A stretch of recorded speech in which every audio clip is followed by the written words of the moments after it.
Hello friends, मैं सुनील। स्वागत है आप सबका। आज हम बात करने वाले हैं राजस्थान के प्रमुख उद्योग के बारे में। देखिए, अगर बात करें ये टॉपिक तो हर एग्ज़ाम में ऐसा कोई भी एग्ज़ाम नहीं है जिसमें ये प्रश्न इससे नहीं बनते हैं, उद्योग से संबंधित। आइए शुरू करते हैं। सबसे पहले मैं जो है उसको एरोप्लेन मोड लगा देता हूँ ताकि कोई डिस्टर्बेंस ना हो बीच में, ठीक है। देखिए, बात करें अगर राजस्थान के उद्योग की, तो सबसे पहले हम कर रहे हैं सूती वस्त्र उद्योग की बात।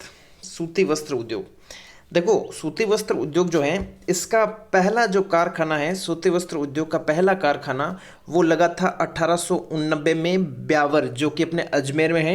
ये किसके द्वारा लगाया गया? तो सेठ दामोदर दास और कर्नल डिक्सन जो थे, इन्होंने लगाया था ये पहला सूती वस्त्र कारखाना, जो कि ब्यावर में है। देखो, सूती वस्त्र में अगर हम बात करें तो स्वतंत्रता से पहले जो स्थापित हो गए थे वो कारखाने कौन कौन से हैं? तो देखो, इनमें जो है वो है, पहला है कृष्णा मिल।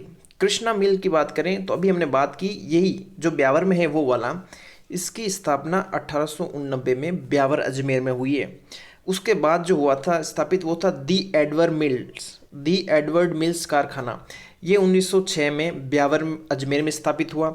फिर तीसरा बात करें तो वो है महालक्ष्मी मिल्स, जो कि 1925 में ब्यावर में स्थापित हुआ। उसके बाद अगला देखें तो वो है मेवाड़ टेक्सटाइल मिल।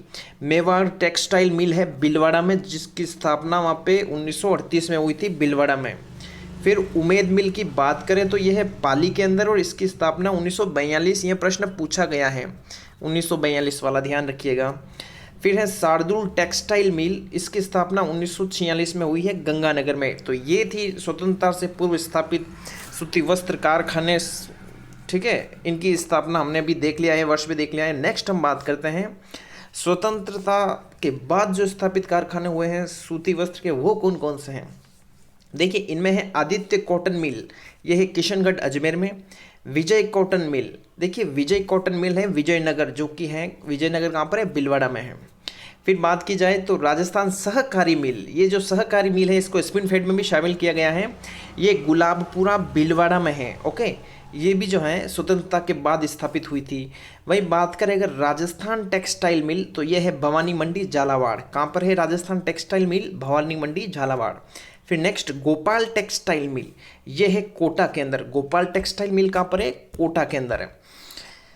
देखिए, उसके बाद अगर हम बात करें तो सहकारी क्षेत्र में जो स्थापित सूती वस्त्र के कारखाने हुए हैं वो कौन कौन से हैं, तो देखिए अगर बात करूं मैं तो पहला है वो है राजस्थान सहकारी कताई मिल्स, ये है गुलाबपुरा, जिसकी स्थापना 1965 में हुई है।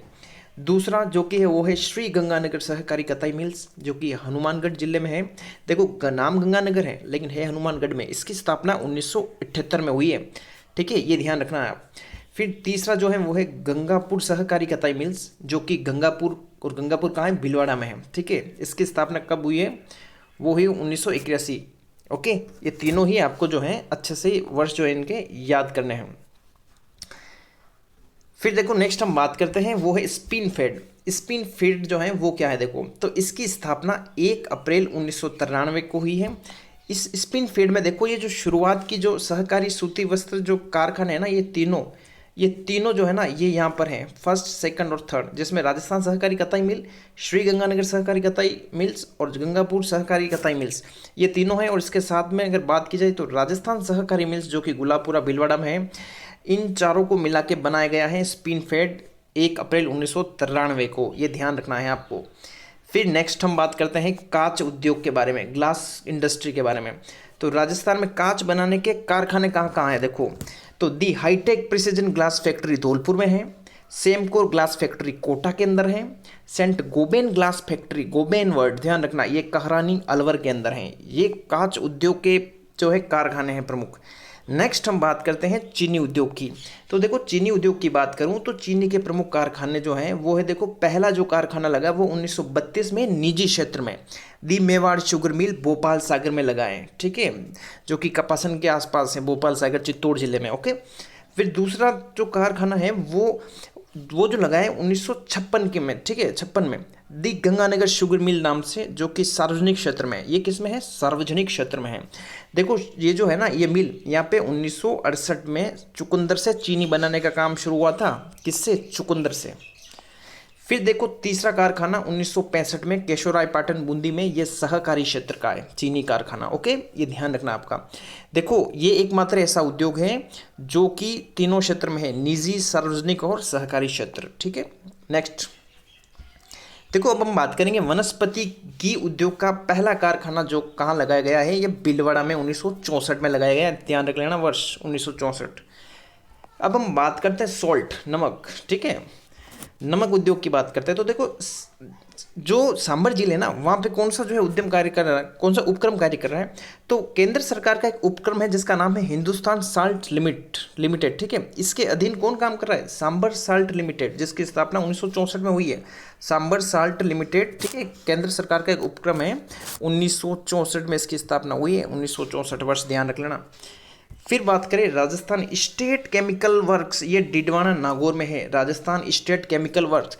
जो डिडवाना नागौर में जो नमक का उत्पादन होता है ना, उसमें सल्फेट काफ़ी ज़्यादा होता है, तो ये सोडियम सल्फेट का कारखाना है यहाँ पे। ओके, फिर है राजस्थान साल्ट लिमिटेड, ये पंचपदरा में है। ठीक है, पंचपदरा बाड़मेर, यहाँ का नमक पंचपदरा बाड़मेर का काफ़ी सर्वश्रेष्ठ माना जाता है, सबसे सर्वश्रेष्ठ। ठीक है, ये ध्यान रखना। फिर नेक्स्ट देखो हिंदुस्तान कॉपर लिमिटेड, इसकी स्थापना 1967 में हुई, खेतड़ी। ठीक है, कहाँ पर, खेतड़ी झुंझुनू में, हेल्प किसकी, यूएसए की हेल्प से, अमेरिका की हेल्प से। ठीक है, हिंदुस्तान कॉपर लिमिटेड।